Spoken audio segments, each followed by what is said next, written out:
Hello, and welcome to another edition of Fishing for Answers.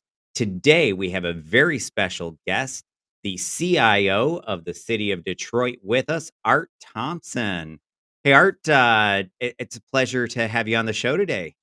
Thank you very much for having me. I appreciate it. Yeah, no, it's awesome to have you here. So let's start out where we start out every single episode. Tell us a little bit about how you got into technology and got into your role. Yeah, it's like probably half of IT people, we just fell into it, right? I actually was going to college and wanted to find a job to put myself through college, and found a local company hiring for some IT support. And so, started out in college.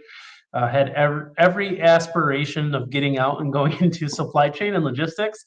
Um, and here I am, almost almost 20 years later, stuck in IT, but it's been a great journey, so no complaints. So, no work in your entire career in supply chain or logistics? Zero, zero. It's typical college grad, right? You set out to do one thing and then you never go into it. So Yeah. I dreamed about it when I was young, and I haven't looked back since. See, I was a little bit the opposite. I had planned on going to school for, technology. I wanted to learn, computer programming, but I guess, a little bit ahead of my time. Most of the programs were just still teaching COBOL when they should have been teaching or Fortran or, some antiquated languages like that, when they should have been teaching, I guess, back in my day, C# or something a little bit more relevant. And so I ended up in marketing and, I'm still in technology myself. But marketing has had a big influence on my thought process and just that sort of education. So I'm curious, has the logistics and supply chain education influenced any of your decision making or how you handle things in technology?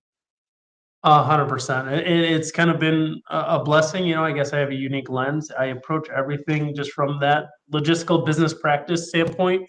Um, and then I leveraged my experience doing technology as a practitioner to kind of build that viewpoint. So it's been great as I look at things.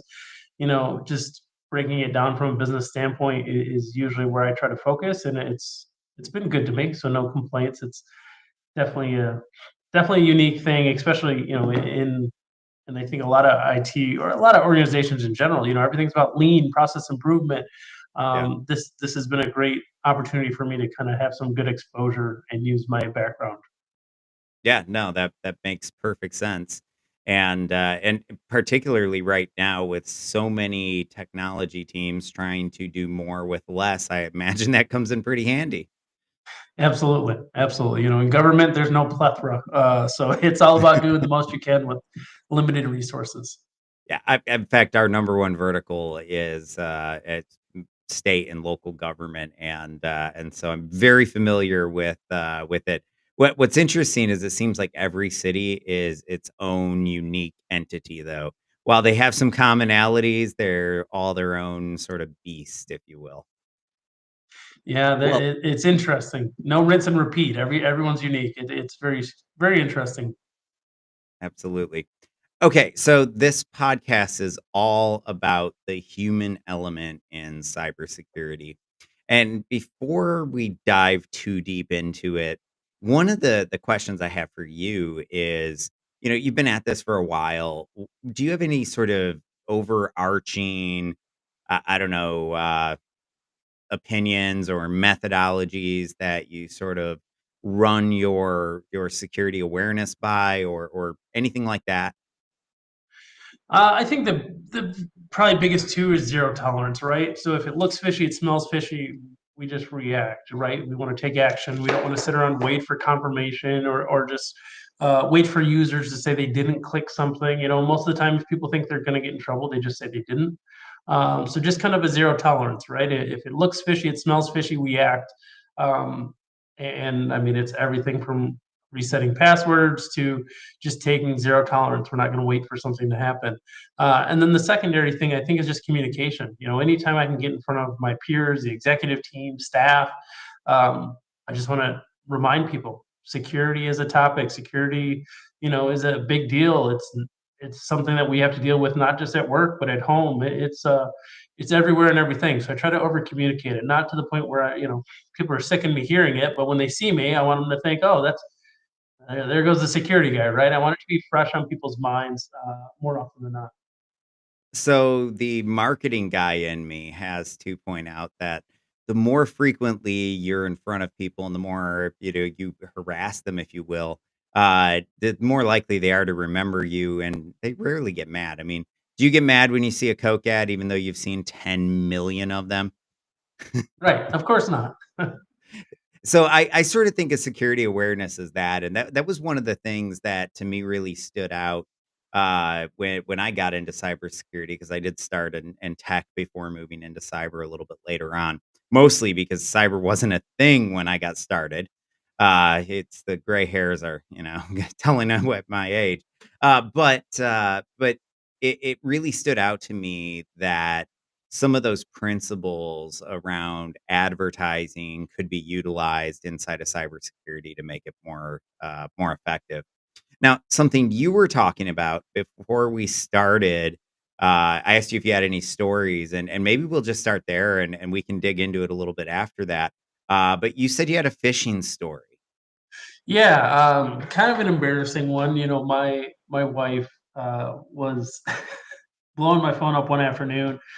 She couldn't get on her Instagram account anymore, and so it was funny because I'm telling her, try to go here, try to deal with Facebook support, and if you've ever dealt with Facebook support or Meta Oh, support, it's terrible. there, oh, it's the worst. It's send us a picture of yourself, your driver's license, your firstborn, birth certificate, and then they Pile still of blood question. or something. Yeah, you got to have a human sacrifice at midnight, Yep. but it's obnoxious and it rarely works. So she's upset, telling me all about this, and finally, after a little bit of talking about it, I look at her and I go, "Well, why didn't you have multi-factor authentication on?" She's like, "What?" I'm like, "MFA." She's like, "I don't know what you're talking about." I'm like, "Oh my gosh, I'm in charge of cybersecurity for an entire city, and I preach at it, right? Like You have as I said failed earlier, her as a husband. yeah, I'm out here talking about it all the time, and then I get home and it just wiped away from my brain, and I was like, wow, if I would have thought about this, maybe I could have protected your Instagram account a little bit better. But um, it's funny, and that's when I had the realization, like cybersecurity is not just a work thing. It needs to be that dinner table conversation, right? If you're not talking about it with your spouse, with your grandparents, with other people, to let them know that these things exist, these scams are very prevalent. Um, we're doing ourselves just disjustice. I mean, it's got to continue to be a topic of conversation amongst everyone. I agree. In fact, I saw a study that was talking about how when you connect it to their home life or people's home life, it makes training that much more effective, that much more real to them. And I think it's really that people don't necessarily care about protecting the company, but they do care about their grandparents not getting scammed or their parents not getting scammed, and so it really does have a very, very real impact, and so no, I think that's a great story. In fact, one of the things that I've been pushing a little bit more, even for us technical people, is normalizing saying, "Hey, I've fallen for a fish before," and sort of telling those stories. And the reason I've started doing it is because I had a student reach out because of this podcast, but a student reach out and say, "Hey, listen, me and a bunch of my friends, we all fell for the exact same scam. And what I realized is there's a stigma around it. And so no one would tell anyone that they fell for the scam. And if any of us had communicated, at least some of my friend group could have been prevented from falling for the scam." And I'm like, man, that's a really good point. Is we got to tell people because when we have these incidents happen inside of a little bubble and no one ever knows about it other than maybe the help desk or the cybersecurity team, it really doesn't necessarily do us justice. And so just interesting to say the least. So what's the scariest fish you've seen? Ooh, that's a great question. I think depending on the industry, luckily it wasn't mine. But actually, if you pick on MGM and what they had happen, and I know all of them over there. Happy to yeah, pick on them. how how Kidding. they had their issue. No, I'm with you. Um, of someone calling the help desk and pretending to be someone else and um, getting into their environment and just traversing and being able to take down a huge casino. I mean, Yeah, that's scary. You start thinking about a lot of the out of date practices, and I think you nailed it. We can't be afraid to talk about this stuff. We all now's the perfect time of year. We all get that text of, "Hey, your parcel can't be delivered," and everyone's got gifts being shipped out right now. So everyone clicks on it and yep, goes, "Oh boy, that's not embarrassing. That's just life." Everyone gets fast, but it's training people to acknowledge it, see it, not enter their credentials, or if they do, hurry up and go in and reset your credentials. Report it as spam. Make sure that you're able to recover. That's where I think people need to be able to kind of feel more proud of themselves and capture those things, because it's just everything we do is essentially outdated, right? Bad actors have yeah, the honor of having to be right once, where if you're on the defensive side, you've got to be right every single time. So the more that we can communicate, which I think is our biggest tool against this, to your point, the better off we'll be. So we looked at the MGM thing and we started to review our password reset policies, and it was like, oh well, if they didn't disclose this, we could have fell ransom to the same thing. Someone could have called the help desk and said, "Hey, I'm Art," and jokes on anyone who tries this. I don't have permissions to do anything. They take that away when you become public. But they could have probably reset my password and got into some boring emails. But those are the kind of things that if you're not revisiting and at least talking about, people overlook it. They just keep rolling. So I yeah. think that's probably one of the scariest things is when you start to have that realization. And MGM's breach did that for me. It's like, holy cow, uh, yesterday is now outdated. We've got to stay on top of this and keep moving forward. For me, I think it's the generative video type capabilities that I see coming out. I've talked to the CISO of Synovus Bank. They've already seen deep fakes targeting their CEO or impersonating their CEO rather. We saw that incident in Hong Kong where they had the deep fake of the CEO and CFO that led to a $25 million fraud. That's the part that scares me, that and just the vast, increase in phishing and sophistication around it. I mean, there's estimates of up but there's a let me rephrase that. It's estimated that there's around a 750% increase, in just the past 12 months on total number of phishing attacks hitting us. And so, yeah, we block most of them, but they're getting smarter. They're pivoting through companies that are legitimate and business email compromises. And I don't know. To me, that's the concern that we need to be worried about with AI, and so much of the talk is around like Terminator or whatever. But that's not. I don't see it, building robots and attacking us. I do see it building fish and attacking us all the time. So Yeah, I agree. You start talking about AI and just the challenges it presents. It's crazy. It's easy for people to do deep fakes and start to really look like and sound like people who they're not. And then you introduce quantum computing. So tie in that it's no longer the Nigerian prince in Africa who needs $20 and there's a ton of spelling and grammatical errors. Now all of a sudden it's a video of someone who and looks like and sounds like them telling you, hey, send me a $25 gift card. And people are going to fall for that. So how do we better protect ourselves and how do we band together? And I think standards again they just so quickly get outdated. You start to talk about quantum computing. Holy cow! What we know for today that is uncrackable is no longer uncrackable. So yeah, definitely, yeah. it is scary. And with what Willow did, I mean, that could crack, 256-bit encryption in just a matter of minutes.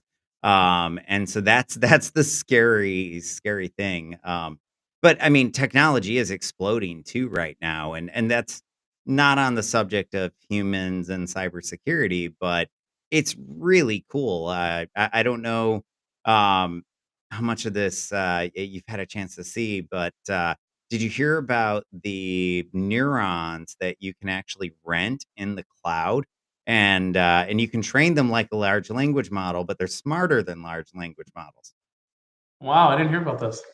Yeah, no, it's I wanna say they're out of Switzerland, but it's 500 euros a month, and you get, like, 4 neurons, and you can access them in the cloud. They live for about 100 days on average, and during that time, they're feeding them dopamine and shaking them, like, really, severely, and all to keep them alive. I guess that's how, that they've been able to extend the life, because at the beginning, they live for, like, 30 days.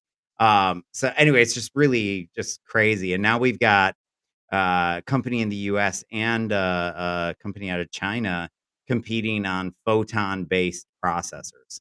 Wow. So it's only a matter of time. I mean, well, the future is here. I mean, literally, finally. I mean, but I expected it in 2000. We were supposed to have flying cars. We never got it. So, Yeah, I was one of those kids not allowed to go anywhere on Y2K. So yeah, I expected the whole world to change that year. So and nothing happened. Nothing at no, all. So there were no. some pretty good parties on Y2K, but hey, So I hear. um, see, I was 18 when Y2K hit, so I was the right age.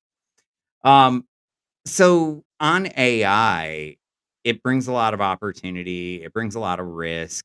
But one of the things that I've been really focused on is how do we update our training? What type of training do we need to give our users about artificial intelligence and how to use it and the different threats that it poses? Because to me, it's completely rewritten the threat landscape. And the example like you gave earlier is, we used to look for typos. Nowadays, typos, if anything, they're a sign that it's legitimate. So it's one of those things where it really has changed what we're training, and if we're still doing the same thing we were doing just even 5 years ago, it's outdated. Yeah, I So think I think it all comes back to just kind of training. We can't let down, right? People need to be taught, to be trained, to be tested on these, more advanced practices. If we don't, it's going to leave us behind. I mean, AI is, I think, going to be probably one of the most revolutionary technologies, at least in my lifetime, just because it's going to move so fast. Everything is going to change. Everything's going to be built upon faster, faster, faster. If you look at cell phones, they were revolutionary when they came out. We all remember how exciting it was to have the new iPhone, and just how crazy that was. Now, fast forward, and I will swear up and down since probably 2011, it's been the same device. No major changes, better camera. But if you look at AI now, everything's just so rapidly changing, and just it getting is. so more in depth. If we don't have or have the capability, or keep pushing people to train, to educate, it's going to become something that leaves people behind. So I think it's definitely going to be a technology boom and a kind of revolution again when it comes to tech. Yeah, and I think most people are going to have to relearn some, if not all, of their job and how it works. Because I think that the people that will get left behind are the ones that didn't learn how to use AI. There was this Stanford study that just recently came out, and it found that for the most part, all of these standardized tests, the AIs are right up there with PhD students. But what they said is they're running out of tests, and there's still this factor that they don't know how to measure. But it's the reason that while AIs are very smart, they're not being employed like humans are because they're not effective like humans are. And so they were talking about how we need to develop new testing methodologies in order to, identify whatever that is unique to humans and to be able to measure it that AI doesn't currently have. So it'll be interesting as well they race toward artificial general intelligence. So Google finally on the map. Yeah, yeah, it took a minute, but yeah, it's exciting. And actually, to your point about the working AI, I mean, Elon's got their robot. I don't remember what it's called, but it looks like it's from iRobot. Um, once you get to that point where it's starting to use and process AI, why can't it do more of what humans do, which is terrifying and exciting? I'll be honest, it's both. But still, it's just fascinating to think about what it can do and will be able to do in a short period of time. Yeah, no, I'm really excited. I mean, I see a future where, when you go to Netflix, you tell it what you want to watch and it just creates the movie for you on the fly. I mean, we're already almost there. If you look at the new models that have come out just this past week, Google's what is it, Vio or something like that, or Veo is incredible. OpenAI's Sora is I mean just really really good quality HD video, and so you just got to question. I mean, how long before they can do that 2 hour movie? Of course, they've got to get all the actors and the unions on their side and all of that, but it's going to take over at some point. So it'll be interesting to see. I think the most interesting stat that I saw though was about longevity escape velocity and talking about how in sometime in the 2030s they expect that we will be able to potentially live forever. That technology will advance beyond a point where we won't need to die from heart attacks or cancer or anything like that because they'll be able to solve all of That's scary. I was just going to say earlier to your comment about movies. I don't even know what movie trailers are real anymore. it. Um, but you start to It's combine that true, with, isn't it? yeah, I a huge, typical nerd, right? Comic books, whatever. There's so many good movies trailers that are fake out there now that I don't know what's what. But you're right. You start to think about how that changes into the medical field, how that changes into the lifespan of humans, and there's a lot of movies where you offload your conscious, and it's now in an Android, but it doesn't seem as crazy as it did 10 years ago, right? Like it. No. Why No, it not? doesn't. I mean, isn't Elon working on that, not Starlink, Neuralink, Neuralink, where yeah. you can actually upload your consciousness into the cloud. I still think we'd have to be able to. I mean, if we can't even measure it, well, I think we've got a long way to go before we can, just upload it. It's one thing to store data or memories, it's another thing to store a person's being, and Yeah. I think that's a completely different, thing. Well, anyway, enough about AI. We've done our mandatory AI talk, for the day. I think it's just required by law now.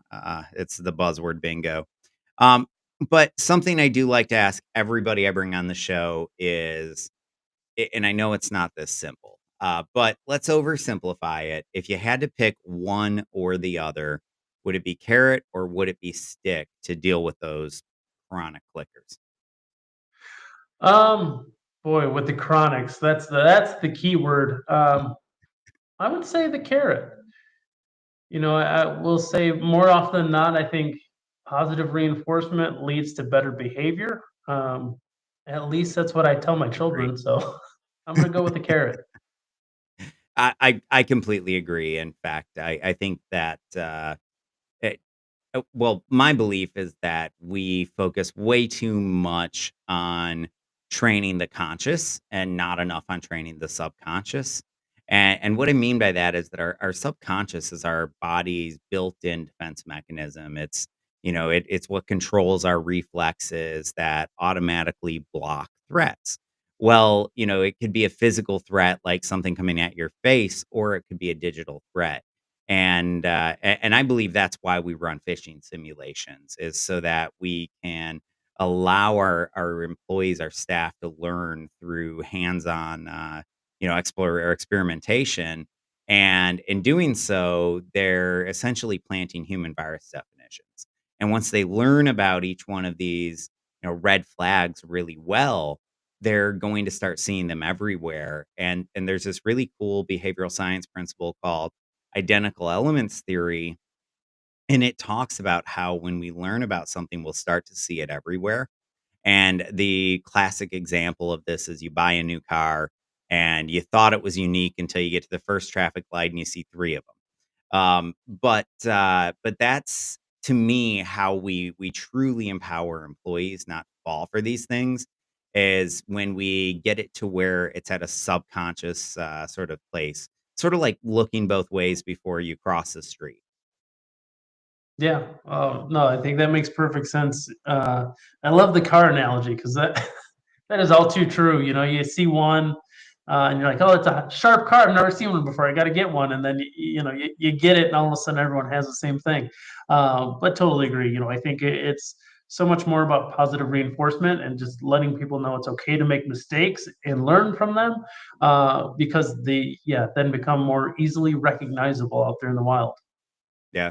And I think the other thing, that you hit on there that's really critical is letting people know it's okay to make mistakes. I'd rather empower people to make mistakes and try and capture the mistake myself than have a play or an environment where it's almost so punitive that they're afraid to make mistakes. Because when that happens, you've lost, to me, sight of what the true purpose of cybersecurity or technology is. It's to empower the organization to do whatever the organization's, mission is. For a city, it's, take care of the constituents and provide all of those services and keep everything up and running and fill the potholes or whatever else, right? Whereas, for a business, it's to make money. And I think that sometimes we don't do a good enough job, particularly in the cybersecurity side of things, and just balancing all of that. Where it's, we forget that we're not in the business of cyber. Well, I am, but I mean, most people aren't in the business of cybersecurity. They're in the business, some whatever it happens to be. Yeah. So, so No, sorry, what I would was gonna agree. um, so just jumping around here, one of the things that I've realized that a lot of people look at from different perspectives is role-based training. And role-based training, uh, well, I guess I'm curious, what does it mean to you, as the first question, and as a follow-up, what aspects of role-based training would you prioritize? Because there's only so much that you can actually do. I know we'd love to have everything customized down to the individual, but the reality is there's only so many roles you can actually cover. So, uh, you know, what makes the short list? Well, I think, if you, it's actually good if you can have an organization that's mature enough to recognize those roles, and roles don't have to be, spelled out down to the I'm a financial analyst. So this is the five things I do. So I need to, you know, learn about cybersecurity for those five things. But you start to look at the critical nature of the function or exposure to data, because that's what it's all about, right? Is how do you classify data and then protect the data by those who have access to it or can have access to it. And kind of, I view the roles in that kind of function. It's something where I think you can really help grow an organization and your staff by training them and helping them understand what they have access to, what their capabilities are. Because a lot of people just look at, if you're in HR, you might just look at humans, people's, birth dates, social security number, all that is just work data. But what you truly have is everyone's livelihood in your hands and how critical that information is to protect and keep sensitive. So that means not just emailing it out over non-encrypted forms of traffic and whatnot. And then you go to the financial side, and there's so much to be said about people emailing invoices and POs back and forth. And do any of those have any financial data where a bad actor could, glean information and do something nefarious? So, I view the roles kind of training to that level of just, what type of data do you have access to? What are you exposed to? And then training people to be responsible with that information and helping them understand what they have access to. Yeah, no, I like it, and, interestingly, along those lines, when we first launched, what we call our just sensitive information users group, just a generic for anyone that has a high level of access, right? And the most surprising statistic to me was that in a lot of our organizations that we worked with, we saw that sensitive information users group accounted for like 25% of their total workforce. But more often than not, they were clicking on almost 50% of or they accounted for almost 50% of the fish clicks. And I found it interesting that the people with so much access were often almost twice as likely to click on a fish than the rest of the organization. Now, I think that's, that may be just those few organizations, but I don't know. I've seen it repeat itself in quite a few different places, and so I think that's all part of it. And another study that I saw was saying that when you can make something contextual to that person's job, like finance or IT or whatever, right? Uh, it actually makes that training 15 times more effective. Um, Yeah, no, I totally agree. And it's interesting you start to look at organizations. And it's funny to me, one thing I will say I've learned is usually the person who you think would be the most targeted isn't usually that person. So, within my organization, it was amazing to see how people went instead of, to the head of the organization, the mayors to the CEO. But it ends up being the CFO, which obviously, you're going after the money, but, or the treasury department underneath the CFO, that is usually the most targeted and hit. So it's very much about knowing the role and knowing where bad actors are looking. And it's too easy to find that information at times. Yeah, and I will add that too often or not too often, almost all of the time, those finance fish are finance themed, and what that screams to me is, well, the bad guys are already phishing our employees based on role, and that's, to me, a threat, and that's all the more reason that it's important, particularly with finance, to make sure that they do have that training. I say particularly with finance because I think that's the department that keeps everyone up at night. Like, well, just don't make a mistake. Any other department, it's fine, but not that one. Yeah, absolutely. Okay, so KPIs. What are, when it comes to human security, what are some of the things that you measure?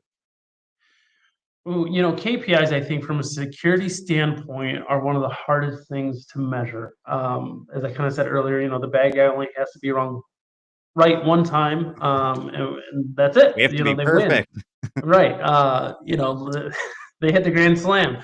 Um, so it's neat, I think, to track and look at from a email threat protection standpoint. How many malicious emails do you block? How many are flagged and caught?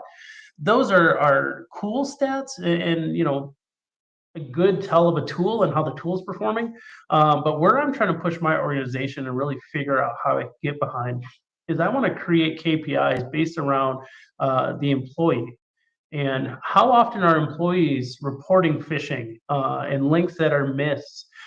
Because what I think is our best line of defense is that culture, right? So Yeah. um, and it's something where I'm trying to learn and figure out how to implement. But if I can have a culture where people are excited about it and not excited as in, yes, I can't wait to go find some phishing emails, but open to clicking that phishing button, open to reporting things and communicating about it, and then measure that, I think that is just a huge success when you start to talk about a maturity of an organization.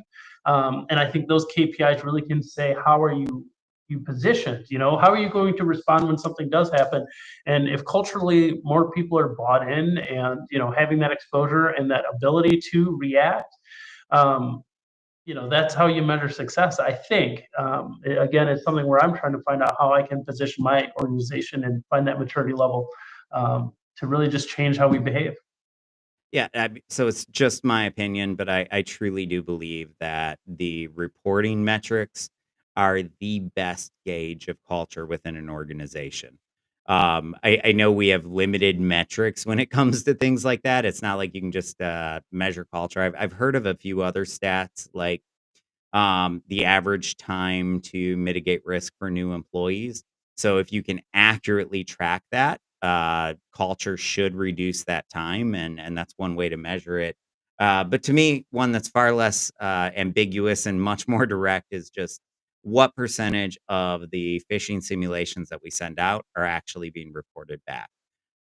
Because to me, if we see that 50% of what we run in simulations are being reported back to us, that tells me that only 50% of the fish that actually make it through are being reported to the top desk as well. Absolutely. So, we've talked through most of the most critical issues. So one of the things that I like to end every episode with is just really leaving it up to you and asking a very, very open-ended question that you can answer however you want. And that is, what advice do you have for the listeners? Oh, that's a great one.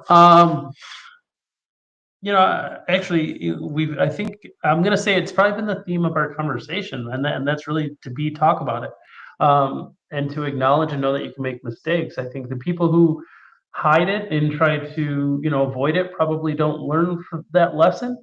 And if you can't approach people and try to educate and talk about it with them, you're not doing them any justice either. So I would say don't be afraid to talk about it. Don't be afraid to ask. In school we learned there are no stupid questions. As I got older, I started to not believe that. As I got into Yeah, I'm cybersecurity, not sure I believe that. yeah, it's a maturity thing. But now that I've gotten more into cybersecurity, I will say there are no dumb questions within cyber, because it's always better to be safe than sorry. Yeah. So I had I to think ask talking somebody about it. about a scam the other day. I couldn't figure out how it worked, but I knew it had to be a scam. And, Yeah. so, I mean, yeah, I completely agree, and I'm supposed to know about the scams, but this one even, fooled me, and it's this new YouTube, well, maybe not new, I guess it's a rework of an old scam, but they will comment on, like, let's say I take a short clip from today where we're talking about AI. They'll comment on it, and it's normally on cryptocurrency or crypto scam videos. And then they say, "Hey, here's my wallet password, and I'm trying to move it. Could you help me?" And then you log in, and there's like 8 grand in there, and it's just in US dollars. And so, I'm like, okay, there must be some sort of catch here. And I wasn't gonna go forward with trying to move that money. But what I found out is that that's how they get you. So there's 8 grand in there, but you can't actually withdraw any funds until you get up to 10 grand. And then the second 10 grand hits it, the money's gone and you never see it. So they Wow. trick people by making them think they're stealing money, and it's I don't know. There's this evil genius side of it that I don't know if it terrifies me or or what, but it's interesting to say the least. Well, And the bad guys are getting smarter. they are, at least their tools are getting smarter. Well, hey, Art, this has been an absolutely fabulous discussion today. Thank you so much for joining me. Stick with me. But for those of you listening, thank you. Have a great day. And I will talk.